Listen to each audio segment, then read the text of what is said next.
With the success of 28 Days Later and a solid return from Danny Boyle and Alex Garland to the franchise, there's a lot of excitement about the upcoming sequel. Many new developments, Easter eggs, and cliffhangers have already been left out with major zombie movie themes at play, so there's every reason to start making a list of everything we know about the sequel. Let's look at everything we know about Nia DaCosta's upcoming sequel, The Bone Temple, and the exciting return of a major character the film will feature. Before we go into our explanation, we have a very small request. If you like our content, please support us by subscribing to our channel. This is a small click for you, but for us it means a lot. Thank you. Let's begin. The Bone Temple, the next chapter in the 28 Years Later trilogy. There are enough details spread throughout the plot of 28 Years Later that we can imagine a billion possibilities about where the next chapter will take us. But thankfully, we have numerous interviews to clarify the particular aspects that the Bone Temple will be dealing with. The biggest twist, apart from the larger details of the birth of Hila, was the cameo made by Jack O'Connell's character in the film. His short appearance as a Jimmy Savile fanboy, wondering if he knew about the true elements of the persona, has sparked quite a lot of interest in what Alex Garland has been cooking. The two have a particular theme that they're trying to focus on through this trilogy, a theme that will be the underlying plot of the trilogy they intend to make. In Alex Garland's own words, the whole film, and if we ever get to make it, the whole trilogy, is in some ways about looking back and looking forwards, and the relationship between looking forwards to better worlds or attempting to make better worlds, or trying to construct the world that you're in on the basis of old worlds. So there's sort of a contrast or conflict between the two. And the thing about looking back is how selective memory is, and that it cherry picks and has amnesia, and crucially, it also misremembers. And we're living in a time right now which is absolutely dominated by a misremembered past. And so it's that. I wonder if the misremembered past has much more to do with the persona of Jimmy Savile and the Jimmys we'll get to see. According to Boyle, Jack O'Connell's Sir Jimmy Crystal will most definitely be a major part of the narrative.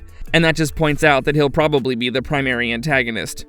Yes, he and his cult will most definitely be major trouble in the narrative, considering Spike is going through an arc where he will take his time with learning his lessons before he returns to the village where Jeremy is living with Hila.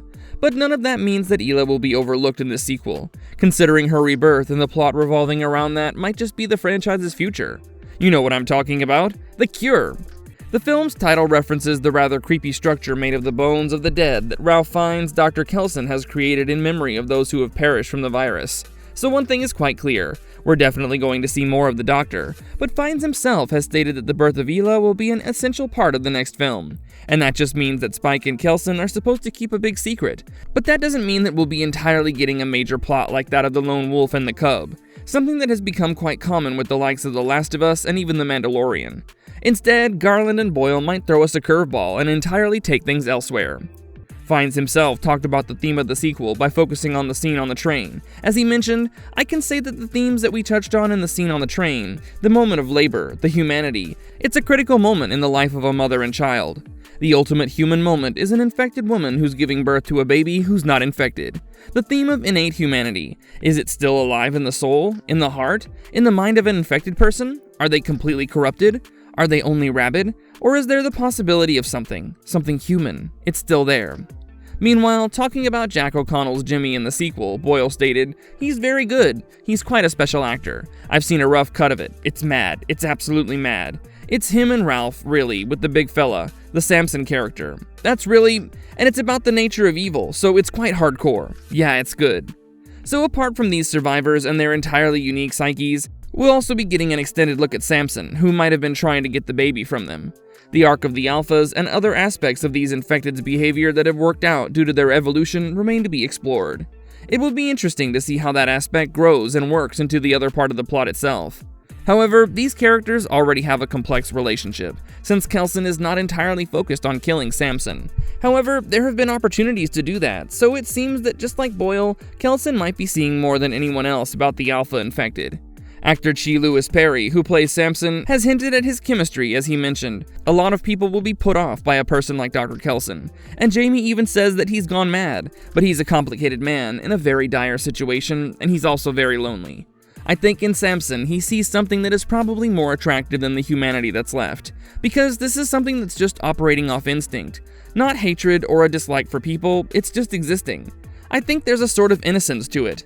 So we can imagine a scenario where Kelson, using his ways, figures out a way to understand the Alphas better and uses it to figure out a solution to the Ela ordeal that a figure like Sir Jimmy Crystal might play out. There are always those who don't like the idea of a solution to the present state of things, as it will clearly lead to their own demise or their present status in society as a leader amongst the hopeless.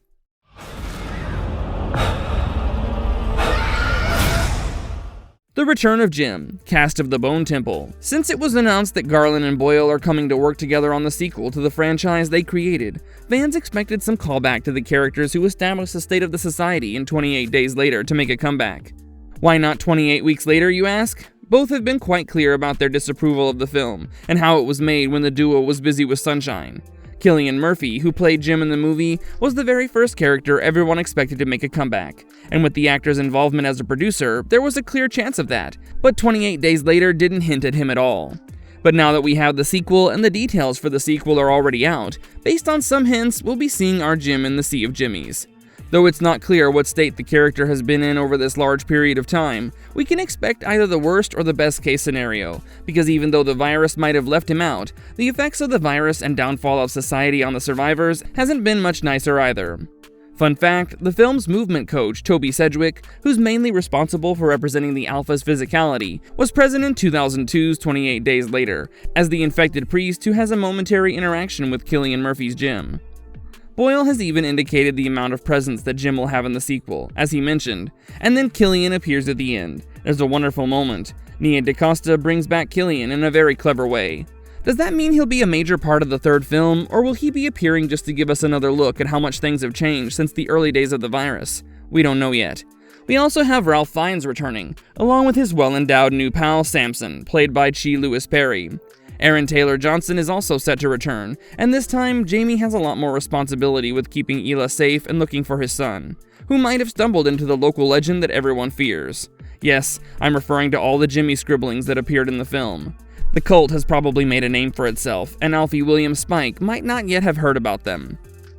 Expect the Sea of Jimmies to play a major part of the narrative, as we might be indulged into the legend of Jack O'Connell's Jimmy Crystal and how he came to be and formed this bizarre cult with the likes of Jemima, played by Emma Laird, Jimmy Jones, played by Maura Bird, and the other Jimmy renditions.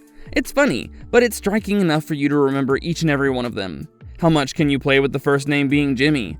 Maybe Spike will get his twist on the Jimmy title once he becomes an official member of the Jimmy Clubhouse. How long do we have to wait for the evil of Sir Jimmy Crystal to meet our old pal Jim? Even though bringing a new director to helm the sequel has had some interesting results based on what we saw with the previous entry in the franchise, 28 weeks later, it seems that Boyle has a lot of trust in Nia DaCosta.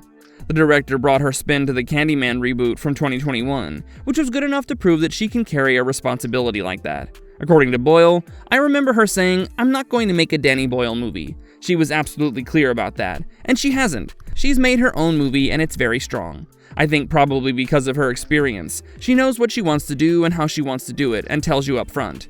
Meanwhile, Garland, who will now start working on the third and final entry of the trilogy, has clarified that he hasn't had much involvement with the upcoming sequel, apart from probably writing an amazing script that they readily started working on. He stated, "I gave them the script. They said, yes, I want to make this film. And from that point, I had almost no involvement. I think in both cases there were a couple of days I was there for rehearsals, for some technical reasons. But after the rehearsal period, when the film had started principal photography, I wasn't there." Boyle has already started advocating for the possibility of the trilogy based on the financial success of the two entries. And the fact that the duo never went to work on their Sunshine trilogy makes us hope that they get this one going without much trouble. 28 years later, The Bone Temple will be released on January 16, 2026, and the response from the first film has clearly ensured the hype for the sequel. Men go mad with watching them. There's no discharge. Marvelous verdict. There are a lot of theories about the sequel, and the one that intrigues me the most is regarding the return of Jim, as his name is pretty close to the new cult that we've gotten to see and their concept of nomenclature. Could it be that Jim is the cult leader, and things have gotten way worse than we have expected? Maybe under all this Cillian Murphy hype, there's a Naomi Harris return as Selena that might be much more exciting than we could have imagined. It's gonna get all chaotic in this franchise, and Spike could be the one carrying it on his shoulders through and through. If you liked our content, don't forget to leave a like and subscribe to us if you haven't already. Have a good one and be safe. Thanks everyone.